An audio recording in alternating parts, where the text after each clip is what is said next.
Sa nakaraan ng ating video ay natapos tayo, kung saan ay tinatanong ni Zujin kung dapat na ba nilang tawaging King Lucien ang ating bida, o Lucio pa din tulad ng pagkakakilala nila sa kanya. Pero tinanong lang naman ni Shu kung gaano na ba kadami ang alam nila, sabay sabi na siya pa din si Lu Shu at hindi ang haring si Lucien, maging ang aking mga alaala ay ang pagkatao ko lang bilang si Lu Shu ang meron, at hindi ang alaala ng dating hari wika pa nga niya. Kaya naman natahimik at natulala ang dalawa habang nakatingin sa ating bida, hanggang sa nangiti at tawa na lang sila, dahil ang kilala nilang Lucio ay nananatili pa din daw, sabay sabi na ngayon ay hindi na din nila kailangang mag-alala pa. Pero dahil sa sinabi nga daw niya na siya pa din ang dating Lucio, ay hindi siya pwedeng magpabeye sa tungkulin niya bilang Dragnet ng Dragnet and Snares, sabay sabi na matapos ang lahat ng kailangan niyang gawin sa Luniverse, ay kailangan niyang bumalik ng Earth upang gampanan ang tungkulin niya. Nangiti lang din naman ang ating bida matapos marinig ang mga sinabi ng dalawa, at sa mga ganitong pagkakataon nga daw niya nararamdaman, na mahalaga at mayroon siyang pamilya. Naisip nga din niya na sa nakaraan niyang buhay ay madaming tao at iba't ibang nilalang ang kanyang napatay, kaya naman daw sa buhay niyang ito ngayon, ay nais na lang niyang tapusin ang lahat ng mga bagay na may kaugnayan sa Luniverse, at matapos nga daw nun ay babalik siya dito sa Earth upang magkaroon ng tahimik na buhay. Pero may mga tao nga daw na talagang ginagawa ang lahat, upang mapilitan siyang bumalik ng Luniverse at muling maupo sa kanyang trono. Pero pag ginawa nga daw niya yun ay muli na naman niyang tatahakin, ang tinahak niya sa nakaraan niyang buhay na walang katapusang pagpatay at labanan. Pero buti na nga lang daw at mayroon siyang mga tinuturing na pamilya sa buhay niyang ito, at sila nga daw ang nakakatulong sa kanya upang piliin ang landas na nais niyang tahakin, dahil nais niyang manatili kasama nila at ayaw na niyang balikan ang dati niyang buhay. Samantala agad naman ang nagpaalam ang ating bida matapos siyang kumain, at sa paglabas nga niya ay nakita niya ang lamesa at papel sa ibabaw nito, hanggang sa bigla nga ding napansin ni Zujin na may ginagawa umano ang ating bida sa labas. Kaya naman agad silang lumabas habang tinatanong kung ano ang ginawa ng ating bida, pero nakita na nga lang nila ang pangit umanong sulat sa lamesa, pero nakalagay nga dito ang mga katagang, ang ating bida umano ang pipili o magdedesisyon kung mananatili siya o hindi. Agad namang dinampot ni Nieting ang papel, at tinanong nga niya kung ganito din daw kaya kapangit ang sulat ni Shu sa nakaraan niyang buhay, at kung ganito nga daw ay siguradong nahirapan ang mga tao sa Luniverse, upang unawain ang mga tula na sinusulat ng dating hari, kaya naman masyado ang tawa ni Zujin. Pero nag-iwan nga ng sword power niya ang ating bida dahil alam niyang pagtatawanan siya. At ang sword power nga niyang ito ay biglang nagdulot ng pagsabog kaya naman masyado ang gulat ni Zujin. Pero itong si Nieting naman ay natuwa pa, dahil hindi nga daw niya akalain na aabot na sa ganitong level ang sword power ng ating bida, kung saan ay kaya na niyang saktan ang sinuman ang dahil lang sa sword intent niya. Sabay sabi na kung mabibigyan daw siya ng pagkakataon, ay nais niyang makasparang o masubukan ang lakas ng ating bida, habang si Zujin naman ay nanatiling tulala. Dahil hindi umano natakasan ang kanyang antik na lamesa, ang malupit na katapusan sa kamay ng ating bida with negative points pa. Agad namang nagtungo si Shu sa Dragon Gate kung saan ay nananatili sila Zhang, at ayon nga daw sa mga taga-Dragnet and Snares, ay palaging nagtutungo ng library si Zhang tuwing may bakanteng oras siya, kaya naman siguradong matatagpuan niya dito si Zhang. Pero hindi nga daw siya makapaniwala na darating ang oras na ito. Dahil nung unang beses silang nagkita sa Luniverse ay hindi pa siya sigurado sa kanyang pagkatao. At para takasan nga daw ang katotohanan, ay nagtatanga-tangahan siya sa harap nila Zhang, para na din hindi nila mahalata na alam na ng ating bida o mayroon na siyang alam patungkol sa katauhan niya. Ang paghihintay nga daw ni Zhang at ng mga kasamahan niya sa Imperial Dragon Guard ng 18 taon, at ang pagnanais nilang bumalik ang dating era o kapanahunan nila sa pamumuno ng dating hari, ay nagpa-realize sa ating bida, na mabigat ang responsibilidad ng trono o katungkulang yun, dahil yun din ang simbolo ng authority at rule na meron ang Luniverse. At ngayon nga daw ay hindi siya nagsisisi, na binitawan niya ang katungkulan bilang hari sa nakaraan niyang buhay, sabay sabi na magiging katawa-tawa lang umano siya, kung muli pa niyang babalikan ang posisyon na kanya ng tinalikuran sa nakaraan niyang buhay. Pero ano daw kaya ang ibig sabihin o iisipin nila Zhang sa naging desisyon niya? Gayon na din ang mga iba pang cultivators at pangkaraniwang tao sa Luniverse, at bigla nga siyang nagulat nang biglang bumukas ang pintuan. Dito ay agad siyang tinawag na mahal kong hari ni Zhang, sabay sabi na nakabalik ka na pala mula sa ruin, at tinanong nga din niya kung nagtungo daw ba ang hari sa kanya, upang magbigay ng kanyang kautusan. Ganun na nga wika naman ni Shu, dahil may mga bagay nga daw siyang nais talakayin sa kanila, sabay sabi na pag-usapan na lang nila ito sa loob, kaya naman agad siyang pinapapasok ni Zhang at sinabi na mauna na siyang pumasok. Dito nga ay sinabi ni Shu na napag-alaman niya kay Nieting na muling magbubukas ang Space Channel, kaya naman daw kailangan ng ayusin nila Zhang ang lahat, at kailangan daw nilang mag-focus sa pag-cultivate bilang paghahanda sa kanilang pagbabalik ng Luniverse, upang patayin ang kalaban nilang si Duanmu Huangqi. Masusunod mahal na hari wika naman ni Zhang, kaya naman biglang napabuntong hininga ang ating bida, sabay talikod at sinabing hindi kailangang kabahan ni Zhang, dahil ang pagbabalik na gagawin niya sa Luniverse, ay para lamang patayin si Duanmu Huangqi. At dito nga ay naisip ni Zhang, na madami umanong masters ang nakaharap niya dito sa Earth, pero tanging ang founder nga lang daw ng Sword Pavilion at ang kanyang hari, kasama na ang ating bida ang nagbibigay na kaba sa kanyang dibdib pagkaharap sila. Pero talaga daw kayang 3 tao ang nagbibigay ng kaba sa dibdib ni Zhang, dahil pakiramdam nga din daw niya na parang 2 tao lang umano, at hindi nga niya masiguro ang kanyang nararamdaman, dahil wala naman sinasabi at kinukumpirma ang ating bida sa kanya. At dito nga ay napansin ni Shu, na malamang umano sa iniisip ni Zhang ang patungkol sa kanyang pagkatao, kaya mas mainam umano kung tapusin na niya ang usapang ito. Usapang pagkatao na naman wika pa nga ng ating bida, sabay sabi na hindi na niya kailangang magsayang pa ng oras, at mas mainam nga daw kung si Zhang na mismo ang makakakita, sabay labas sa kanyang corpse dog na flying sword at star chart.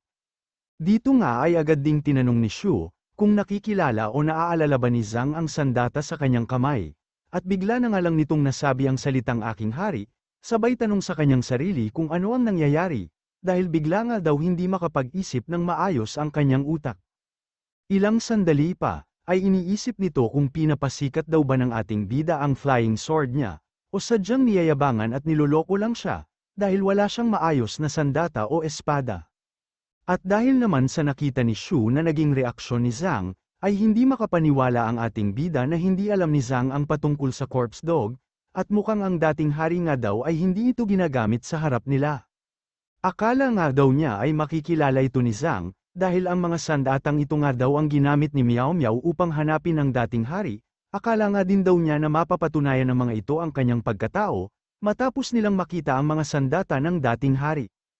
Pero sino daw bang mag-aakala, na si Zhang ang leader ng mga Imperial Dragon Guards ng Luniverse, ay hindi pa nakikita ang corpse dog na sandata ng dating hari, sabay sabi na buset umano ang dating hari, dahil hindi man lang siya nag-iwan ng pagkakakilanlan sa ating bida. Pero kumpara nga daw sa dating hari, ay mas maingat at mas naitatago niya ang kanyang pagkatao, pero ngayon nga daw ay naiisip ng ating bida, na malamang sa hindi din alam ng kanyang mga tagasunod maging ang star chart niya. Naisip na nga lang din ni Shu na ang dating hari umano, ay determinado sa pagpatay at magaling magtago ng kanyang mga sekreto at kapangyarihan, dahil maging ang mga malapit niyang tagasunod ay walang nalalaman. Kaya naman kung magpapatuloy daw si Shu sa kanyang ginagawa at hindi mas magiging maingat pa, ay maaaring ang mga sekreto o sandata na meron siya ang maging dahilan ng kanyang katapusan. Pero paano daw kayang namamatay ang mga tulad ng hari, na halos wala nang makapantay sa lakas at kapangyarihan na meron sila, sabay sabi na ngayon ay hindi pa din niya maisip, kung paano o ano ang dahilan ng pagkamatay nila. Pansamantala pang ang nanatiling tahimik ang dalawa, hanggang sa muli siyang tawagin na hari ni Zhang, at tinanong kung ano ang patungkol sa espada, at kung paano o dapat ba niyang makilala ang espada na ito. Pero naglinis lang naman ng plema sa lalamunan ng ating bida, na tila binagsakan ng kung ano sa ulo dahil hindi na naman gumana ang kanyang plano, sabay sabi na ibang bagay na lang ang pag-usapan nila. At dito ay agad nga niyang tinanong kung kilala ba ni Zhang si Li Shang, hindi ba at siya yung gumawa ng World Tide wika naman ito, sabay sabi na bawat World Tide umano ay naka-engraved ang pangalan ni Li Shang. At dahil nga dito ay naisip ni Shu na bigatin daw pala talaga si Li Shang, at hindi nga daw niya inaakala na ang World Tide at Mountain Shaker na kayang pumatay ng mga maestro, ay ginawa nga talaga ni Li Shang, ang espiritu na nakuha niya sa kuweba ni Gu Qin. Agad nga din niyang tinanong kung saan na napunta ang mga World Tide nila, pero sinabi naman nito na hindi na umano niya alam, dahil matapos nga daw mabuwag ang Imperial Dragon Guard, At matapos silang ma-exile ay kinumpiska ang lahat ng sandata nila. At 18 taon nga daw ang nakalipas, matapos ng mga kagimbal-gimbal na pangyayari ay halos maubos ang Imperial Dragon Guards, at matapos nga daw mapasa kamay ng mga nobles ang World Tide, ay wala na silang nabalitaan pa tungkol sa mga yon. Dahil sa bigla nga daw naglaho ang mga World Tide, ay naiisip nila Zhang na malamang sa ginamit ng mga mayayamang noble ang mga sandata na yun, upang gumawa ng mga panibagong sandata o magical treasures. Nauunawaan ko wika naman ni Shu, at kasabay nga ng pagbukas niya sa portal, ay sinabi nito na kailangan ng puntahan ni Zhang ang kanyang mga kasamahan, upang ipagbigay alam sa lahat ang mga sinabi ng ating bida sa kanya. At bago nga umalis ang ating bida, ay sinabi nito na gagawin niya ang lahat, upang muling mabigyan ng panibagong World Tide sila Zhang, na natulala na lang sa sinabi ng kanyang hari. Sa pag-alis naman ng ating bida ay biglang napatingin sa kalangitan si Zhang, habang iniisip ang sinabi ng ating bida sa kanya, dahil sa pagkakaalam nga daw niya, ay hindi pangkaraniwan ang mga materials na ginamit sa paggawa ng World Tide, at bukod doon ay sekreto at wala nga daw nakakaalam kung paano gawin ang mga sandata na yun. Pero dahil sa ang ating bida o ang kanyang hari nga daw ang nagsabi nito sa kanya, ay sigurado umano siya na malamang sa muli siyang magkakaroon ng World Tide, at ang World Tide nga na yun ay ang tanging espada na nais ni Zhang. Samantala sa Luniverse naman ay makikita natin si Yunyi at Tiger Holder, at habang hawak nga niya ang mapa ay sinabi nito na World Tide umano. O ang ibig niyang sabihin ay ang World Tide umano ang ginamit na sandata ng mga maestro dati, upang habulin sila 18 taon na ang nakakalipas, pero hindi nga daw nila kilala kung sino ang may hawak ng mga sandata na yon. Samantala 18 taon nga ang nakakalipas, ay sinabi ni Tiger Holder na lagpas na umano sa usapan nilang oras, pero hanggang ngayon ay wala pa ang Big Brother nila, sabay tanong kung dapat na ba nila itong hanapin, pero sinabi naman ni Yunyi na hindi siya dapat nakabahan. Hanggang sa ilang sandali pa nga ang nakalipas ay nagbukas ang isang portal, at dumating nga ang kanilang Big Brother na agad naman nilang pinuntahan, pero dahil sa itsura nito ay agad nilang tinanong kung ano ang nangyari sa kanya, at kung sino umano ang nanakit sa kanya. Pero sinabi lang naman niyang wala ng oras upang magpaliwanag, sabay bigay kay Leju ang box na kanyang hawak, at kailangan na daw niyang ingatan ito dahil magtutungo sila sa Ancestral Land ngayon din. Ang Ancestral Land na tinatawag nila ay ang Earth, habang si Leju naman ay reincarnation niya si Qingxi. Pero biglang ang lumabas ang mga nilalang na ito, kaya naman masyado ang gulat nila sa mga ito, dahil agad-agad ay napalibutan na din sila. Dito ay na-realize nga ni Tiger Holder na kaluluwa umano ang mga ito, sabay tanong kung ang taon yun daw ba ang kanilang kalaban o kaaway, habang si Yunyi naman ay sinabi na nawala daw ang taong yun ng ilang taon, at akala nga daw niya ay patay na ang babaeng yun. Pero sinabi naman ng kanilang kuya na hindi na mahalaga ang patungkol sa bagay na yun ngayon, dahil mas mahalaga nga daw na maidala nila ng Ancestral Land ang nasa loob ng box, sabay sabi na magpapaiwan siya upang harapin ang kanilang kalaban. Agad nga din niyang nilabas ang kanyang puppet kasabay ng kanyang pagsugod, kung saan ay ginamit nga niya ang abilidad niyang Black Dragon Whirlwind, upang atakihin ang mga kaluluwa na kanilang kalaban, at para makapag-buy time na din siya sa pagtakas ng iba pang mga puppeteers, kasama ang box na kailangan nilang dalin sa Earth. Pero biglang ang napansin ng isa sa kanila ang isang sneak attack, kaya naman agad siyang sumigaw upang abisuhan ang kanilang Big Brother, pero huli na nga ang lahat at mabilis na nagtungo sa kanya, ang mga piraso mula sa World Tide o talim ng espadang World Tide.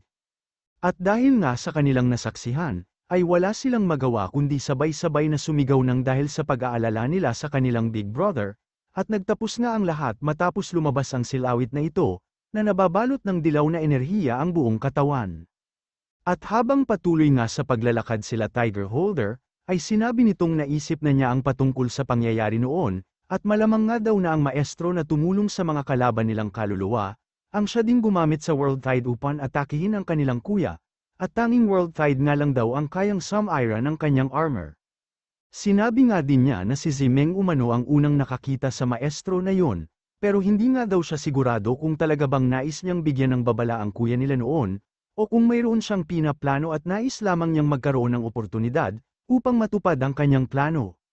Wala nang puntong pag-usapan pa ang patungkol sa mga bagay na yun ngayon wika naman ni Yunyi, isa pa ay pinagtaksilan nga daw sila at hari nila ni Zimeng, kaya imposible magkaroon siya ng pag-aalala para sa kanila. Dahilan naman upang maisip ni Tiger Holder, na nagiging paranoid na naman daw si Yunyi na hawak ang mapa.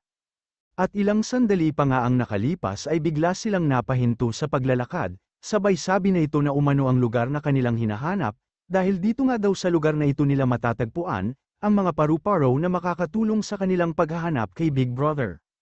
Samantala sa Earth naman ay nakauwi na din ang ating bida, na agad namang tinatanong ni Xiaoyu kung kumain na ba siya, at kung nais ba niyang ipagluto siya nito, pero sinabi naman ni Shu na hindi na umano kailangan, dahil kumain na siya sa bahay nila ni Ting kanina. Sabay labas sa lampara, at sinabi na kailangan umanong tignan ng kapatid niya ito, dahil nakuha nga daw ni Shu ang lampara na ito mula sa ruin. Agad namang kinuha ni Xiaoyu ang lampara, at sinabi nga niyang matanda at luma na ito, sabay sabi ding kahit ano daw talaga ay hindi palalagpasin ng ating bida, pero sinabi naman ni Shu na isa umanong spiritual tools ang lampara na ito, at mayroong genie sa loob. Gusto mo bang hulaan ko kung sino ang genie sa loob? Wika naman ni Xiaoyu, sabay tanong kung si Li Sheng ba ang tinutukoy niyang genie, kaya naman masyado ang gulat ng ating bida na napapatanong kung paano niyang nalaman yun. Tinanong nga din niya kung manghuhula na din ba si Xiaoyu ngayon, o kung mayroon ba siyang naalala mula sa kanyang nakaraang buhay, pero sinabi lang naman ni Xiaoyu na nakasulat umano ito sa ilalim ng lampara, at kahit tila kinalakay nga daw ito ng manok, ay nababasa pa din naman. Pero bigla namang lumabas ang genie o kaluluwa ni Li Sheng, at sinabi na ang sulat umano ni Xiaoyu ang pangit, sabay sabi ding pinag-aralan niya ng ilang daang taon ang pagsusulat, lalo na umano ang paggagawa sa kanyang pirma.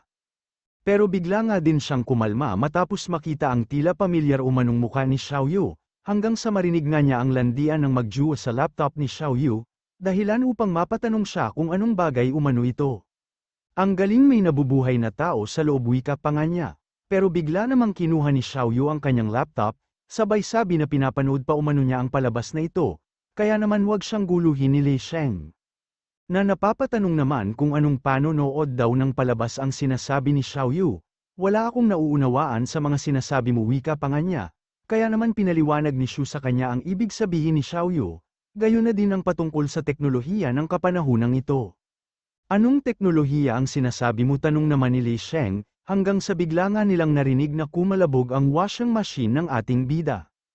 At matapos ngang makita ni Li Sheng ang washing machine na nais ng maglakad, ay tinatanong nito kung bakit umano nakakagalaw ang bagay na ito sa kanilang harapan, dahil wala naman siyang nararamdaman na spiritual power sa bagay na yun. Sinabi naman ni Shu na automatic umano ang washing machine niya, at ginagamit ito upang labahan ang kanilang mga kasuotan. Habang si Xiaoyu naman ay sinabi, na ang mga nag-umiikot daw sa loob ng washang ay ang mga nilagay niyang damit. Sabay hagis sa kanila palabas, dahil kailangan na nga daw niyang isampay ang mga ito, at wag na silang parang-harang pa o wag na siyang abalahin pa. At dahil dito ay naiyak nga ang ating bida, dahil dalaga na daw talaga ang kanyang kapatid, kaya naman makakapag-retiro na siya sa pagiging tigasin. Tigasaing, tigalaba, tigalinis at iba pa. Habang si Li Sheng naman ay napapatanong kung nasaan daw kaya siya, kung gaano na daw kaya siya katagal sa loob ng lampara, at kung nabubuhay pa daw kaya ang kanyang hari ni si Lu Shen. At sinabi nga ni Shu na kaya umano niyang sagutin ang lahat ng katanungan ni Li Sheng, at kung papayag nga daw siyang maging tagasunod ng ating bida, ay siguradong mayroon siyang mga uurungan basta may pagkain si Shu, kaya naman napapatanong si Li Sheng kung bakit patungkol sa pag-uurong ang sinasabi ni Shu.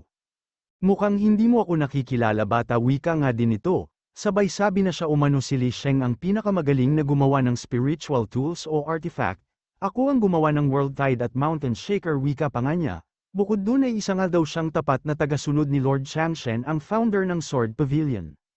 Sabay tanong kung sa tingin daw ba ng ating bida, ay sapat na ang kakarampot na impormasyon upang mabili niya ang katapatan nito, pero tinanong lang naman ni Shu kung sigurado ba siya sa sinasabi niya. Sabay sabi na masyadong matanda at pangit nga daw talaga ang lampara na ito tulad ng sinabi ni Xiaoyu, kaya mas mainam umano kung itapon na lang niya ito sa labas ng bahay nila. Pero bago nga daw niya ito itapon ay sisirain muna niya ito, kaya naman halos mamatay sa kaba ang kaluluwa ni Li Sheng.